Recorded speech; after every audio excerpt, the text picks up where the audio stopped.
Olá, amados! Sejam muito bem-vindos a mais um vídeo aqui do nosso canal. Aqui, todas as quintas-feiras, nós trazemos uma nova palavra de Deus direto do teu coração. E hoje, estamos entre Natal e Ano Novo, então Feliz Natal, Feliz Ano Novo. Para ser mais específico, eu estou gravando esse vídeo aqui para vocês em pleno Natal. E hoje nós vamos finalizar a nossa série Planejando com Jesus, onde estamos falando sobre como planejar nosso ano que vem com Jesus em todas as áreas da nossa vida, e acaba sendo também o último vídeo da série, o último vídeo do mês, o último vídeo do ano de 2024. Então, vamos embora planejar a área que falta para o ano que vem. Lembrando, nós já falamos sobre área espiritual, sobre como planejar nossa vida espiritual para 2025, nós falamos sobre como planejar a nossa vida familiar e os relacionamentos, falamos sobre como planejar nossa vida profissional e financeira. E hoje, para finalizar, nós vamos planejar nossa vida saudável, ou saúde, ou nossa vida física. Nós vamos entender como planejar isso e o que a Bíblia nos diz a esse respeito. Amém? Então vamos lá, abra sua Bíblia se você puder. Não esquece, se você ainda não é inscrito aqui no nosso canal, clica aí no sininho, se inscreve e bota um aviso para que você receba a notificação toda vez que nós tivermos novos vídeos. Amém? Vamos lá. Abra sua Bíblia Perdão, botei errado aqui a referência. Abra sua Bíblia em 1 Coríntios, capítulo 6, versículo 19. Vamos lá. Assim diz a palavra de Deus, ó. Acaso não sabem que o corpo de vocês é santuário do Espírito Santo que habita em vocês, que lhes foi dado por Deus e que vocês não são de vocês mesmos? Vocês foram comprados por alto preço, portanto, glorifiquem a Deus com o seu próprio corpo. Então, o primeiro conceito que a gente precisa entender para planejar um ano, principalmente nessa área, que é a nossa área física, a nossa saúde, nós precisamos entender que o nosso corpo pertence a Deus. Nós já falamos aqui outras vezes, você certamente já deve saber, que nós somos formados de 3 partes: corpo, alma e espírito. Então, normalmente quando nós nascemos da nossa mãe, nós temos o nosso corpo e temos uma alma. E temos também um espírito. Mas quando você aceita Jesus como seu Senhor e Salvador, a Bíblia nos ensina que, na verdade, nós nascemos de novo, porém só no espírito. No corpo e na alma nós continuamos com as mesmas lembranças, com as mesmas memórias, com o mesmo corpo físico, com as mesmas atrações, com tudo igual. Porém, nosso espírito é novo. A partir dali tudo se fez novo. Então, a partir desse momento, nós entendemos que o nosso corpo é templo do Espírito Santo de Deus. Afinal, Jesus morreu e ressuscitou por nós, e depois ele deixou o Espírito de Deus na terra, para que todos que nele crescem recebessem seu Espírito. Então, nós que cremos em Jesus, nós recebemos o Espírito Santo de Deus. Então, nós somos templo do Espírito de Deus. Então, lá no Antigo Testamento, por exemplo, para você falar com Deus, para você orar, para você receber respostas de Deus, na maioria das vezes as pessoas tinham que ir ao templo. E muitos lugares, inclusive, ficavam longe do templo. Então, as pessoas às vezes iam uma vez ao ano, ou 2 no máximo, ao templo. E normalmente era uma viagem para poder fazer isso. Então, o relacionamento das pessoas com Deus era muito mais distante. E para resolver isso, Deus, depois que entregou o seu Filho Jesus por nós, ele deixou o Espírito dele para que habitasse em nós, para que nós não precisássemos necessariamente ir a um templo físico para poder buscá-lo, e pudéssemos buscá-lo em qualquer lugar, na nossa casa, do secreto, do nosso quarto, do nosso escritório, do nosso trabalho, de onde a gente quiser. Obviamente isso não reduz a importância de irmos a uma igreja, congregarmos, recebermos o alimento espiritual da palavra de Deus. Mas hoje nós podemos buscar Deus em qualquer lugar. Esse é um dos pontos que Deus nos ensina. Então nós passamos a ser templo do Espírito de Deus. Então, se nós somos templo, a partir do momento que a gente começa a denegrir o nosso corpo, a tratar o nosso corpo de qualquer forma, seja com o que a gente ingere, seja com o que a gente faz, seja com os nossos hábitos, a gente está, na verdade, denegrindo o templo de Deus. Então, para pensar por esse ponto. Toda vez que você, por exemplo, está, se embriagando, toda vez que você está dormindo mal, toda vez que você está se alimentando mal, é como se você estivesse pegando um machado e dando na igreja, ou dando no templo de Deus. Por quê? Porque você agora é o templo de Deus. Então, quando você pensa por esse prisma, por esse ponto de vista, por essa linha de raciocínio, você entende que toda vez que você está denegrindo o teu corpo, você está denegrindo o próprio templo de Deus. E olha como é que isso é às vezes meio angustiante, né? Eu tenho certeza que se você não tinha pensado por essa ótica ainda, agora você talvez esteja se sentindo mal por coisas que você já fez ou vem fazendo no seu corpo. Mas entenda, essa palavra é para que a gente consiga planejar no nosso ano que vem. Então não fique se culpando pelo que você fez até aqui. Mas sim, planeje fazer diferente daqui para frente. Amém? E o segundo princípio que a gente precisa aprender hoje está lá em 1 Timóteo, capítulo 4, versículo 8. Ó, o exercício físico é de pouco proveito. A piedade, porém, para tudo é proveitosa, porque tem promessa da vida presente e da futura. Esta é uma afirmação fiel e digna de plena aceitação.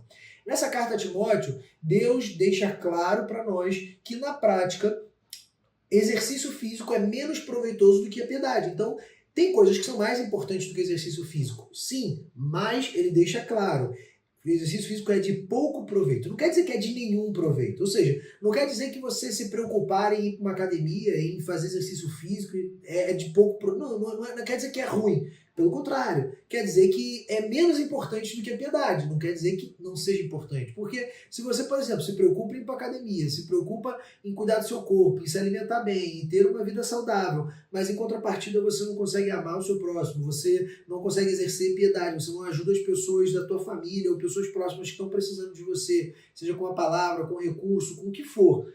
Então você, na verdade, está invertendo a ordem das coisas. Porque a piedade é muito mais importante do que o exercício físico. É isso que a Bíblia está nos deixando claro.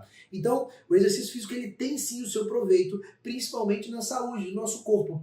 E um ponto muito importante, que já é o nosso próximo princípio para a gente refletir sobre isso, é entender qual é o propósito do alimento, seja da comida ou das bebidas, do que a gente ingere no olhar bíblico. Então, vamos à palavra, vamos lá. Lá em Eclesiastes, capítulo 10, versículo 17, a palavra de Deus diz o seguinte: feliz é a terra cujo rei é de origem nobre e cujos líderes comem no devido tempo para recuperar as forças e não para embriagar-se. Então, para resumir, qual é o propósito do alimento? Qual é o propósito da comida, da bebida? É renovar as nossas forças. Biblicamente, toda vez que você está fazendo uma refeição, toda vez que você está ingerindo qualquer tipo de bebida, o objetivo desse alimento é recuperar as suas forças. Então, se você começa a ingerir alimentos com outro propósito, ou seja, com o propósito de embriagar-se, com o propósito de, sei lá, alguma coisa emocional, muita gente às vezes, quando a gente entra nesse tópico, né, traz apenas para bebida alcoólica. Então quer dizer que eu beber com o objetivo de, sei lá, de relaxar é errado. Sim, é errado. Biblicamente é porque você não está recuperando suas forças, tá? Com outros objetivos na sua mente. Agora, o grande ponto não é apenas esse. O grande ponto é, por exemplo, na comida normal. Às vezes você vai, por exemplo, para uma churrascaria. Glória a Deus, eu amo churrascaria. Mas você vai, por exemplo, para uma churrascaria, para um restaurante que você gosta muito, comer um tipo de comida que você adora.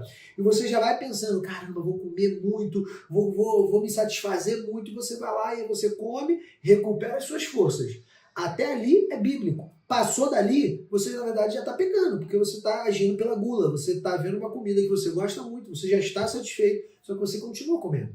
Então, isso é antibíblico, isso é agir e planejar, é agir diferente do planejamento que Deus tem pra gente. Então, Deus nos planejou o corpo, alma e espírito e nos ensinou como tratar todas as coisas ao nosso redor, inclusive a comida, inclusive o alimento.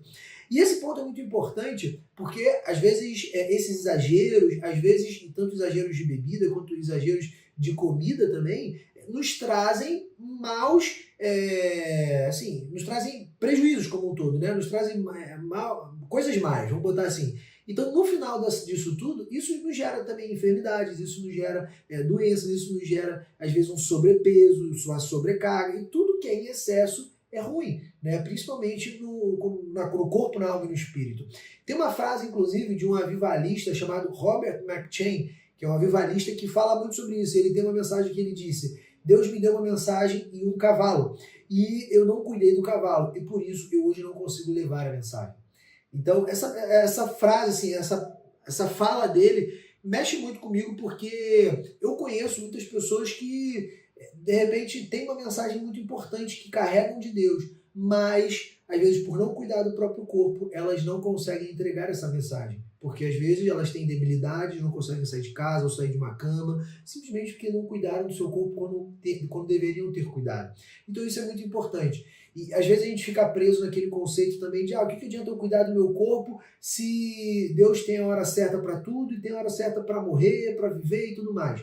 Na prática, biblicamente falando, tem algumas passagens que deixam claro que se a gente, no último vídeo inclusive nós falamos sobre isso, que se nós honrarmos nosso pai e nossa mãe, Deus alongará os nossos dias. Então tem passagens que deixam claro sim que um bom comportamento, que se cuidar bem, podem prolongar os nossos dias, assim como espiritualmente, mas principalmente fisicamente também. Então não se confunda com esse ponto, ok? E para a gente finalizar, vamos lá para 1 Coríntios capítulo 10, versículo 31. Assim diz a palavra de Deus. Se participo da refeição com ação de graças, porque sou condenado por algo pelo qual dou graças a Deus, assim, quer vocês comam, quer bebam, quer façam qualquer outra coisa, façam tudo para a glória de Deus. Não se tornem motivo de tropeço, nem para judeus, nem para gregos, nem para a igreja de Deus. Então aqui Deus está nos ensinando, Paulo está nos ensinando na carta a Coríntios, que nós precisamos fazer tudo, principalmente no comer, no beber, no agir, para a glória de Deus. Então, se qualquer coisa que a gente está fazendo, a gente parar para pensar bem e não está glorificando Deus, está errado. Então, na hora que você for planejar o seu ano que vem, assim, você pode planejar, eu quero perder X quilos, eu quero ter o corpo mais ou menos assim. Agora, atente-se à motivação do teu coração. Existe uma frase na Bíblia que está lá em Salmos 125, se eu não me engano, que diz que nós precisamos sempre orar para que Deus sonde o nosso coração. Ele fala mais ou menos assim: Deus, sonda o meu coração e diga-me se há em mim algum caminho perverso, para que eu possa me endireitar e caminhar nas suas veredas. Então, muitas vezes, o coração do homem é enganoso. A gente, às vezes, planeja uma coisa. Por exemplo, você está lá planejando o teu ano que vem, você bota nas tuas metas: eu quero perder 5 quilos e ter, sei lá, X% de percentual de gordura. E se você quiser, você pode ir mais além. Eu quero correr uma maratona, eu quero fazer isso, quero fazer aquilo. Legal. Isso tudo é muito bom, é super saudável. Mas nós precisamos orar para entender qual é o propósito do nosso coração nessas metas. Porque se são metas que são apenas para você cuidar melhor da tua saúde, para você levar melhor a mensagem da palavra de Deus, para que você consiga se cuidar e tudo mais, isso é maravilhoso. Agora, se tem um resquício no teu coração de, eu quero fazer isso para, consequentemente, ter outras coisas que são erradas ao olhar bíblico, aí você já está com um propósito errado e mal no teu coração. Então, muitas vezes você não vai conseguir enxergar isso. Deus já me mostrou muitas coisas, eu já cansei de fazer meta. Eu sempre fui atleta minha vida inteira, joguei futebol minha vida inteira, quase virei jogador de futebol. Então, mesmo depois que eu entrei para faculdade, comecei a trabalhar e tudo mais, eu sempre mantive uma rotina de atividades físicas, de academia, de futebol. Eu fico muito assim, mal quando eu fico longe de atividade física, porque já virou um hábito para mim. Para mim é tipo escovar o dente. Se eu ficar um dia sem escovar o dente, eu fico agoniado. Se eu ficar, por exemplo, uma semana sem fazer uma atividade física, eu também fico agoniado. Então, para mim, que nasci, tive uma rotina de atividades físicas desde a minha infância, isso já virou para mim um hábito. Mas, muitas vezes, eu orei e botei metas ali, inclusive também metas pessoais, metas de físicas e tudo mais, e Deus me mostrou que eu tinha propósitos errados no meu coração. E quando eu entendi aquilo, eu comecei a mexer para eu voltar para os caminhos do Senhor. Então, é importante que você reflita sobre isso, ore sobre isso e planeje a tua vida saudável para 2025 junto com Jesus. Amém? Vamos finalizar, vamos orar. Pai, em nome de Jesus, Senhor, nós te agradecemos pela tua palavra que é viva e eficaz. Obrigado, Senhor, por nos conduzir por esses caminhos. Obrigado, Senhor, por essa época do ano, pelo Natal. Obrigado, Senhor, pelo Ano Novo. Nos ensina, Senhor, a realmente colocar em prática todas as metas que nós estamos te apresentando, Pai, hoje. E nós te apresentamos essas metas e oramos, Pai, para que o ano que vem seja um ano abençoado, seja um ano guiado por Ti, seja um ano em que em todas as áreas da nossa vida, na área profissional, na área financeira, na área familiar, nos relacionamentos, na nossa área da saúde, na área física, Pai, em todas as áreas, o Senhor esteja à frente, o Senhor é o centro, o Senhor é a prioridade, Pai. Em nome de Jesus, Senhor. Amém. Amém, amados? Feliz Natal, feliz Ano Novo e planeje bem o ano que vem. Até semana que vem.